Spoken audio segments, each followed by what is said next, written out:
Let's go to Santa Clara, where I didn't expect one of the games of the day, but we got one of the games of the day. First down, snap to Purdy. Straight drop, back in trouble, hit, and the ball flutters far side, and Kaiser White with a diving interception to win the game at midfield. Purdy got hit, the ball fluttered, and Kaiser White caught up to it, pulled it in, and the Cardinals are going to get one in San Fran. Unbelievable, David. The ball batted into the air. Crazy Carl showed up for the Arizona Cardinals. Bat the pig into the air, and Kaiser White comes down with it. Bat the pig! Bat the pig. Into the air! Let's go! One of the most underrated players in the league, Kaiser White. I can't do that for long. I can't do that at all. 24-23. The Cardinals get a stunning victory against the 49ers on the road. Not just stunning because of the recent history between these two teams and where the Cardinals have been at the last few weeks, but stunning because it was a 23-10 lead at halftime, and the 49ers don't get another point. Stunning because the Cardinals go for two when they're down 4. Spicy ends up winning on a Chad Ryland 35-yard field goal before that interception by my man Kaiser White. Shook, tell me, because you watched this game closer, what do you think was the key to the Cardinals winning the second half 14-0? Running game, number one. Everybody knows who's watched the Cardinals this year that if the running game's going, they have a chance offensively. And James Conner, who got to halftime with 9 yards on 6 attempts, ended up with 86 yards on 19 attempts. He didn't score, but he paced this offense and balanced it out, which first off, it kept them on schedule because the Cardinals in third and long are terrible. And it kept them on schedule, which allowed Kyler Murray to just take the short passes, kind of dot the field with completions and keep the offense moving. So that was the first part, balancing out the offense. The second part was takeaways. They were backed up first and goal.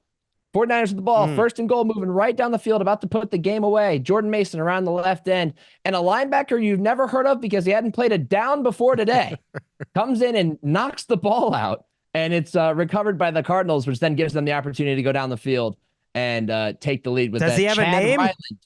Chad Riley. Oh, yeah. Well, it's going to take me a second to find Lucetta. I don't know his first Jesse name. Lucetta. Jesse Lucetta was his name, and he made a phenomenal play.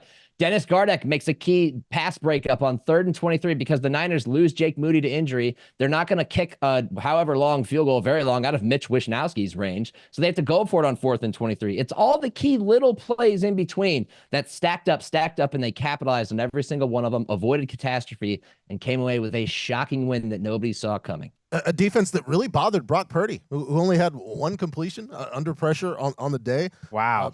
Most of his when Brock Purdy, we see it all the time, spins away, rolls out to his right, makes a play when he's got time.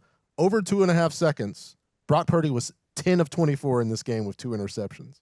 Just making some weird decisions. Not sure what Jonathan Gannon's defense did, but it was really a problem for this 49ers offense to make big plays. Jordan Mason was really the only play that the 49ers could make other than a couple of Ayuk plays. Okay, so one of the theories that I've long believed, there are some of these coordinators that dial up these crazy game plans, and sometimes they really hit, and sometimes they really don't. And you know what I mean? Like that if you're a game plan defense, you can have a game like where you win 41-10. And I think this is almost a game plan offense too, where they're very creative, like they did against the Rams. Or you could have a game like last week where they lose 42-14. Like it's not working. Or you really muddy up the picture, and without like the best talent, Nick, you end up, winning and making enough big plays to keep this 49ers offense down.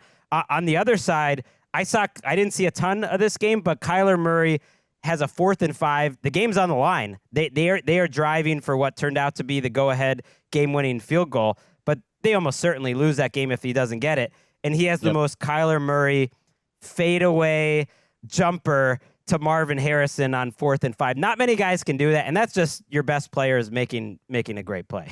Yeah, and it was a quiet day for Marvin Harrison Jr. Before that fact, they highlighted had been targeted 6 times and had 1 catch. That ended up being probably the biggest catch of the day, as he just throws basically a jump ball on and out. He knows he's going to be there. He just throws it off his back foot with the rush all in his face. And of course, Marvin Harrison Jr. comes down with the ball, buys him a fresh set of downs, and then they're suddenly in a position where they can run the ball and start to drain clock because they know they're in field goal range. And again, tip of the cap, new arrival, Chad Ryland shows up to replace Matt Prater, who's injured. Ice in his veins all day, knocks in both of his field goal attempts. Beautiful, beautiful comeback win for them. I mean, Chad Ryland had one of the worst seasons any kicker's ever had last year for the Patriots. Yeah. It's on Belichick's like 2023 epitaph there that he used the 4th round pick, but he's back in the league and I'm happy for him. I guess I'm not that happy for him. You're laughing at me. Greg was like, "Oh, who's their kicker?" I'm like, "Oh, they got Chad Ryland." It's like, "Oh, it's like that's over." There's no way they're gonna do it. I want to go back to the Cardinals going for 2, down 4. Yeah. Like if they hadn't made that, that's one where people are going to get at them. They won this game partly with an edge in the numbers. I mean, that is a gutsy call. Kyle Shanahan went for a field goal on 4th and goal from the 2-yard line. So those are like analytics plays, and Kyle Shanahan is not playing by the numbers, and the Cardinals in those cases decided to, and it really paid off for them. The 49ers are now 0-2 in the NFC West.